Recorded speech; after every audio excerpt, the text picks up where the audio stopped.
Hi, everyone. I'm Amber Young.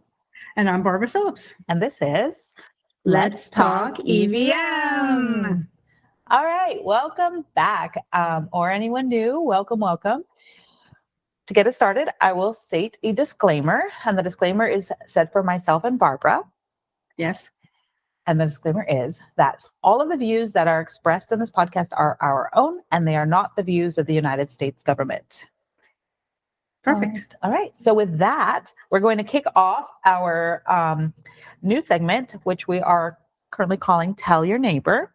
And it's going to be a short segment where we want to explain something about EVM that we want to explain to anyone, for anyone to understand what exactly are we talking about here. So to do that today, we're going to bring in our co-host / guest, Miss Barbara Right, Phillips. now I'm a guest, not a co-host. Yes, she's our guest, and she'll introduce herself in a moment. And we're bringing back a recurring special guest, Daniel Goldsmith. So I'm going to turn it to you both just to give a quick introduction, and I'll have a few questions. And our topic for today is, what is EVM? So starting with the basics. So, Miss Barbara, please introduce yourself. Well, thank you, Amber. Yeah, I do get this question asked a lot. I'm very passionate about the EVM field because I've been in it for I'm introducing myself. Oh! I thought you were going to go into the question. No, I'm not proving myself to be a good guest. I'm a better host, apparently. But no, I've been very passionate about the EVM field since about 2000, actually 2001, when I got my PMP and learned of it and began to. I was really involved in the CMMI, remember software CMMI, and the project management parts of that, and I just became very passionate about it. But I am often asked, what is this that you're so passionate about? So I'm very much looking forward to this opportunity to discuss it with you, host Amber. Very wonderful. Very good. Thank you, Barbara. And Daniel, a bit about yourself. Yeah, Daniel Goldsmith, thanks for having me again. Currently, I work for Clearplane Consulting. Thank you. I spent the last few decades doing EVM with the federal government, DCMA, and the Department of Energy. Yeah, all those acronyms that you just mentioned, Barbara. Ditto. So I do love EVM. We'll talk about that here in a minute. So there's some good stuff. Thank you. Awesome. Okay, so to get us started, where I'd like to first start is ask Barbara. Barbara, would you please give us a little history on EVM? Well, that is an interesting question. I think that people think that EVM started when it became an ANSI and then EIA standard and hosted by NDIA, IPMD. But in fact, the history of it goes back to, industrial engineering, back to William Taylor and Deming and Drucker and all those people who really objectified what is really happening tactically in the field and looking at ways of optimizing and improving efficiency. And that is really the roots of performance management, which is a euphemism for EVM. It's often referred to as performance management. So those are its origins. It's not a newfangled idea, and it's just matured to a point where that's really what I think inspired Amber and I to put this podcast together, is that it's so grossly misunderstood. So I think I can't get my co-host hat off. Okay. Well, no, yeah. That was great. Thank you. I guess on the history of EVM, any other thoughts you want to add to that, Daniel? And then I'll ask another question. Honestly, in my mind, EVM is just integrated project management, right down to the point. It's been called all kinds of things, like you said, CSC. A lot of four-letter words, mostly. A lot of four-letter words, all kinds of stuff. Nobody still likes the acronym, we'll say that, because of various things that have happened throughout the recent history, we'll say, the past few decades with EVM. But to me, it's just integrated project management. I'll keep it simple. Okay, so with the simplicity of integrated project management, okay, firstly, EVM is earned value management, and earned value is, we could say, the component of cost, right? earned value, BCWP, if you wanted to look at it that. So there's a whole concept around what that is, but I don't want to go there. Where I want to go is, what is integrated project or program management? What does that mean? And what are we trying to do when we apply the principles of IPM? Well, I'm glad that Daniel brought up that term integrated, because that's really where the rubber hits the road. You know, you're marrying up your budget and your schedule and your time phasing them together. And without integrated project management, you have a right-hand, left-hand problem. You've got the schedule operating and everybody's looking at the forecast from that. And then everybody's watching the money burn down, and they're watching that, but they can't connect the dots. Wait, we're burning down money. We're supposed to be spending money, but are we burning it at the rate that we planned? So are we going to run out or not? And if you have them in two different buckets, the schedule in one bucket and the budget in the other, you don't have the insight to make informed decisions. So that is essentially what EVM is about. It's about early warning. It's about being able to use the forecast it's a data-driven decision, Amber, and it's a component of project management. And project management, in essence, is communication. It is synonymous with communication. So the reason we're collecting all this data and analyzing it is to be able to communicate amongst people to make decisions. The processes, the tools are there in order to enable the people to do something with it. There's no end in and of itself with the EVM data. Its only purpose is to inform corrective action. And it isn't a cure-all, because definitely we could do a whole segment on, we could rig it up, common complaints about EVM. Well, I had EVM, but the project still tanked.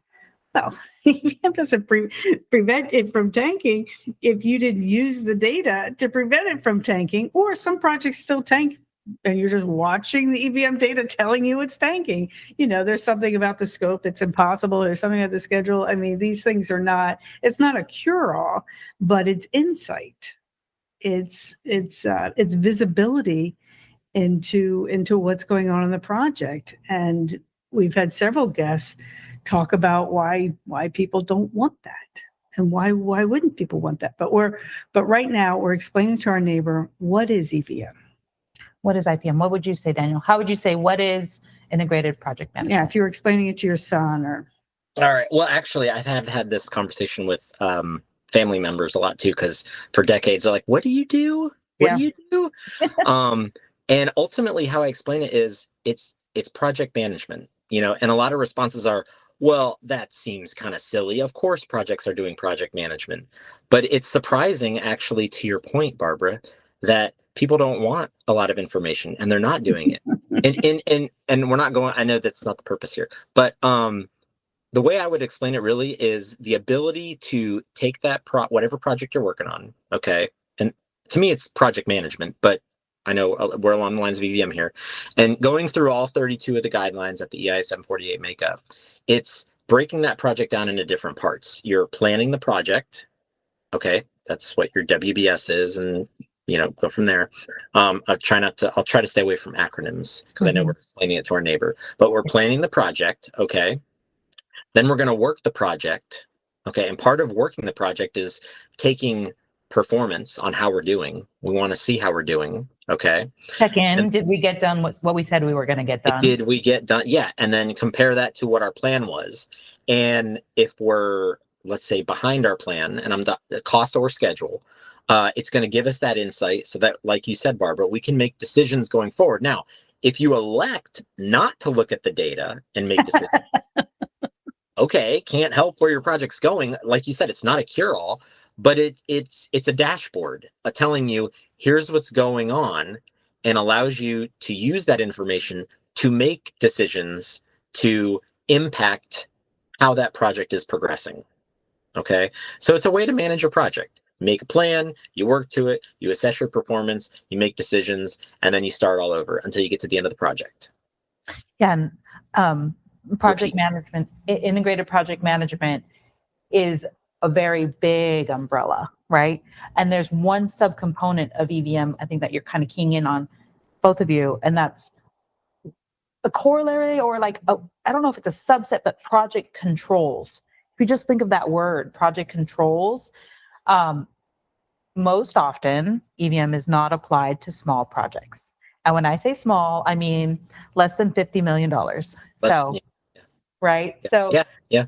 how many people have exposure to projects in their daily life that are less than $50 million? It's kind of hard for them to conceptualize that. So why would projects need control? Well, they would need control in order to decide where to spend their money. Is that what you mean? But actually, I'm going to tell this one anecdote because we do try to keep things light around here. My friend Joe Fischetti at the office, he did do EVM on his wedding. And he tells the story all the time. So you have that $50 million, but people do it on relatively small things. So he can control anything. So, he wanted that to be really well executed. I mean, that's a buyer-seller relationship. He was his own buyer, so. But you know, he had management reserve. What was the risk? What was the main risk? He had the risk. He had the management reserve set aside. And so when things didn't go as planned, he told his wife, "Look, we've got this money here. This is for the known unknowns and unknown unknowns, and here we are. We're still fine." And she was panicked, and he said, "No, we have this money set aside. We're all good to go." So, but you know what? As funny as that is, if you think about every project you do, even at your home, like that's right. Regardless of cost and all that other stuff, if you're fixing something at the house, you got to define what it means to be done. Even if you're doing that mentally, okay? Yeah. I'm not saying you're going to sit out and write an Excel sheet and, put quantifiable backup data against it. But mentally, you're like, okay, the door has to be put on the hinges. It's got to be able to close, and it's got to be able to lock, right? Right. There's your three pieces that you are defining mentally that are what is required to say, I am done with this door. Right. That's EVM. In a simplistic way, you're defining those three criteria to say, to recover what Andrew was saying about the 50 million. See, in a project, there's always a buyer and a seller. Mm-hmm. Right. So a buyer, if they're going to invest in getting this data so they can make these decisions, there has to be some, typically there's a big stake. There's a big amount at stake. So especially in federal contracting, you're right. You're not, how much decision making is there? How much is at risk? Unless it's, these large dollar amounts. But yeah, in the house, your contractor is your seller and you're the buyer, and you want to track it along, because if at the end of the week they're not done, they're going to say, well, look, we've been coming every day here. We need to come every day next week. Where are we with this? But even and if we expand back to and I talk to this a lot when I'm explaining to family and friends kind of what I do too. Even at these larger contract levels, when it's contracts with the government and a company, a lot of times the private companies have an issue with some of the data, but internally it's such an advantage. And I've talked to several VPs and stuff about this, and they 100% agree. Internally, a lot of big companies do EVM, even if they don't give the data to the government. 100%. Because it allows them to monitor their performance, monitor costs, and what is the ultimate goal of a private company? To make a profit. Mm-hmm. You got to know how much you're spending and how you're doing to know if you're going to make a profit. It's all about the forecast. That's right. So it is being utilized all the time. And I think one last thing I just want to add, EVM to me, in comparing it to other types of project management, it is just up my alley, the most data-driven version of project management. Yeah. It really does center around data. And in our modern age, we're able to collect data more and more easily, more and more readily, make those decisions off of the data, right? So you want to make it more efficient it's rigorous in that sense. It's more, I think it's more truthful. It's more accurate. There's a lot of the beauty in that. It's always an estimate. What was that? It's always an estimate. Well, estimates, yes, but it can be more and more informed estimates, yeah. right? Yeah. And there's like, then you can estimate on more nuanced elements. A lot of the things that can be easily measurable, you don't have to put your mind on that. Now you can put your mind on something that's more, I don't know, complicated and difficult and hard. Well, Yeah. well, the data actually, if set up I don't want to say appropriately, set up correctly, that's subjective too, but we'll tell you where to focus your time and energy on. Yeah. Yeah. That's one of the advantages of, well, you don't really need to worry about that part, but over there, you know, there's going to be some issues over there. That's where you need to concentrate your, you know, focus your And if effort. you're predicting that ahead of time where you think there will be issues, you might break the work down into smaller and smaller increments so you get more fidelity in that data. That's and other pieces you might leave pretty high because you're fairly confident that there's nothing to see here. Yeah. You know, keep rolling. So Okay. So But closing thoughts. when we're explaining to our neighbors what we do, we are helping project managers manage their projects. Maybe that's a simple way to put it. If we were to simplify that, we're helping to manage large projects. Helping to make better decisions. There you go. Yeah. true. All right. Well, with that, I think we had a pretty good section on what is EVM. There'll probably be many more to come. So thank you both very much. Thank you. Closing out here from Let's talk EVM.